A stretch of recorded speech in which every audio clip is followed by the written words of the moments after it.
Hey everybody, I never know if these things are actually going live or if it's just pulling my leg or what's going on. I'm trying to get the lighting in here just right. It's about 9 o'clock at night. My truck just shut off on its own here. Let's see, I might can get a little bit more light, but it's not going to light me up too good. Anyway, what I wanted to discuss, if there's a lot of truck drivers that have never heard this, and especially the younger guys, and most people that are not truck drivers, they've never heard this. They don't know what you're talking about. But first thing, let me explain this to those of you that do not drive a truck. At any given time, there's 4 clocks that are running on a truck driver. 4 different clocks. One of them is a 70-hour clock that says that you can only drive 70 hours in 8 days. And every time, whether you're on duty or whether you're driving or if you're anything on duty or driving, counts against that 70-hour clock. Number 2 is a 8-hour clock. The 8-hour clock says that you can only drive for any 8 hours and you have to stop and take a 30-minute break. So a driver gets in his truck, he goes on duty first thing in the morning. From the minute he goes on duty, he has to take a 30-minute break sometime during those, or it may be when he starts driving, he has to take a 30-minute break. So now if you don't drive at least 3 hours before you take that break, you'll end up having to take another one. So you want to drive at least 3 hours before you take that 30-minute break. The third clock is it's an 11-hour clock. And that is your drive time. You can only drive 11 hours, no matter what else. You can only drive for 11 hours in one day. That's the big one that limits the amount of money that a truck driver can make, is that 11-hour clock. But that's the third clock that's running. The fourth clock is a 14-hour clock. And what that clock does is from the time you tell them that you're doing your vehicle inspection, you go on duty, vehicle inspection, first thing in the morning, you have 14 hours from that moment that you can work, whether it be on duty, whether it be driving, whether it be off duty, a combination of all of those. You can only from the minute you go on duty in the morning, you can only do 14 hours, another limit on truck drivers. Generally speaking, if a truck driver does nothing but drive and stops to get fuel somewhere, he does his pre-trip inspection for 15 minutes or so, does a refueling for 10 to 15 minutes, does a 30-minute break, and then does an after trip inspection as well. You're looking at 12 hours. That's all he's doing is driving. That's 11 hours of driving plus an hour of other on-duty, non-essential stuff. On-duty time. I'm not going to say non-essential, but on-duty time. So basically you're looking at 12 hours period there. If a driver gets up at 3 in the morning, goes on duty at 3 o'clock in the morning, it means he's probably going to shut down around 3 in the afternoon. Now, if he had to do a live unload or a live load or a live unload or both during the day, it's going to extend into that 14 hours, which is going to, instead of shutting him down at 3 in the afternoon, at 12 hours, it'll be 2 more hours added onto that he'll be more like 5 o'clock in the afternoon, he'll be shut down. This is a major, major problem with all truck drivers, mostly east of the Mississippi. However, in some places on the west of the Mississippi, on the major interstates, it can be a problem as well. There is a national shortage of places to park a truck along the interstates. A national shortage.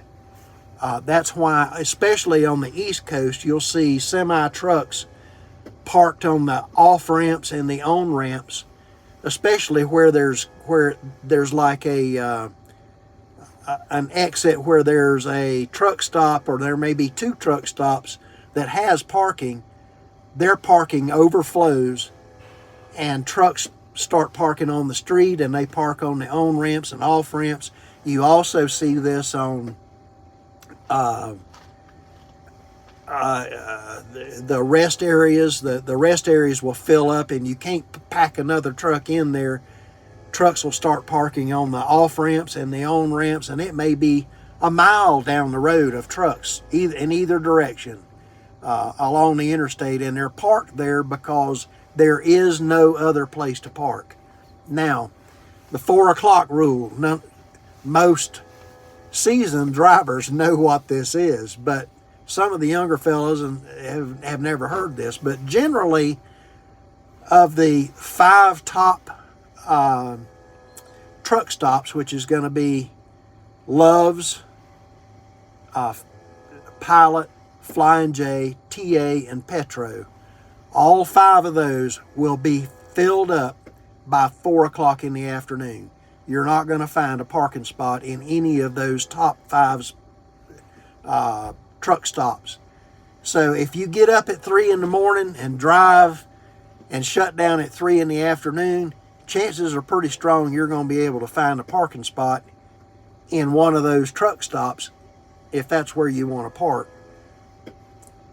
You're going to be able to do it before 4 o'clock in the afternoon. After 4 o'clock, it's hit and miss. If you would just be a lucky guy to find a parking spot in one of those places after 4 o'clock in the afternoon. Now,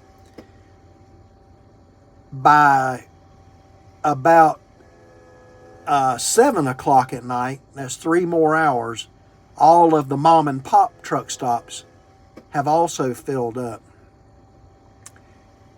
Generally by 8 o'clock at night, sometimes earlier, all of the rest stops have filled up. So after 8 o'clock at night, it's hit and miss. And I will park in your grandmother's front yard if she will let me after 8 o'clock at night. It's almost impossible, especially anywhere east of the Mississippi. West of the Mississippi is not quite so bad, especially up here in Montana and Colorado, and up here in Wyoming and this area. It's not quite as bad because there's not as much truck traffic. There's not as much people up here. So generally, you're going to be able to find a place later in the afternoon than you will earlier in the day. That is a major, major, major problem. It has been addressed numerous times in Congress. The federal government is the ones that set all these rules about the 4 o'clocks that I told you about.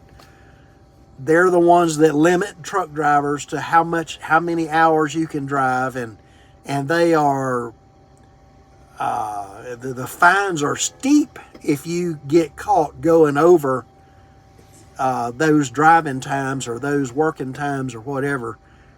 There are some exceptions here and there, but the fines get really steep, and if you go over, it better be for a short period, and you better have a really, really good reason. Like there was a wreck on the highway and there was a 10-mile backup and you had no other place to go. That kind of and it took me 15 minutes extra to get to an exit where I could find safe haven. Anyway, parking is an issue. It's been addressed in Congress. It did not happen under the Trump era. They still had Democrats in control of Congress and the House and the Senate. Didn't happen.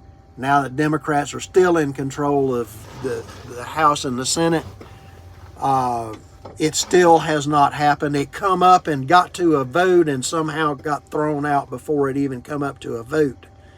To spend the monies, part of it was that infrastructure, that $1 trillion infrastructure bill was supposed to create more parking nationwide for truck drivers so that we would be able to comply with the laws more readily and more easily, and that did not happen. It don't look like it's going to happen again this year. Who knows when it'll happen again, but it is a problem. It is a real problem trying to find a place to park a truck. You will see truck drivers parking in some of the most off-the-wall places. They park in Walmart has been really, really lenient on allowing truck drivers to park in their parking lots. Some truck drivers, I'm going to say it, especially the foreigners, will throw their trash out the window at a Walmart. Walmart is bending over backwards to try to help us out, to give us a place to park at night. As long as we're gone in the morning when they wake up and ready to do business, they really don't care unless you're throwing trash out.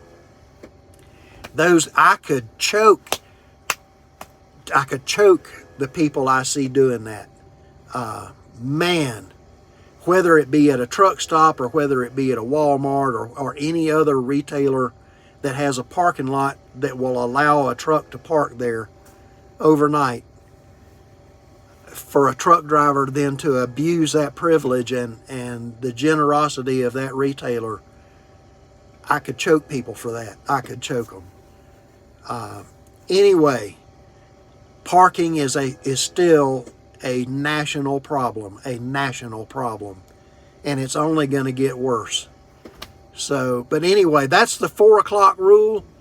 I try to be down by 4 o'clock in the afternoon. If you want to see my tensions rise and me getting madder and madder and madder, you try to hold me up to where I can't go find parking before 4 o'clock in the afternoon. That's the primary thing that's on my mind after racing the clock to try to get as many miles as I can behind me before my clock runs out. That's number one. And number two is, where am I going to park this beast when I get there? You can't just park anywhere. I can't pull into a neighborhood. Truckers are restricted. You may not see it. You may not see the signs. There's signs everywhere saying trucks are not allowed here. On this road or in this area, in this neighborhood, trucks are not allowed here. So it's a big deal. It is a really big deal, parking. If you see a truck driver parked and whatever and his shades are pulled over his cab, he's trying to find he is not wanting to bother you. All he's trying to do is comply with the federal laws and get a night's sleep. That's all he's wanting to do. He'll be gone as soon as his 10 hours is up. He'll be gone and out of your hair and won't be causing you any problem. Anyway, thank you for watching. Again, my whole purpose for doing these videos is to try to help you and give you information. Whether you drive a truck or whether you don't drive a truck, you can learn a whole lot. I certainly have learned a whole lot, and I'm trying to share that with you. So anyway, thanks for watching. I really appreciate you. Please like and subscribe. If I can get my subscriber count up, I can have longer videos. Right now, I'm limited to 15 minutes. So anyway, thank you again. I really appreciate you. See you on the roads.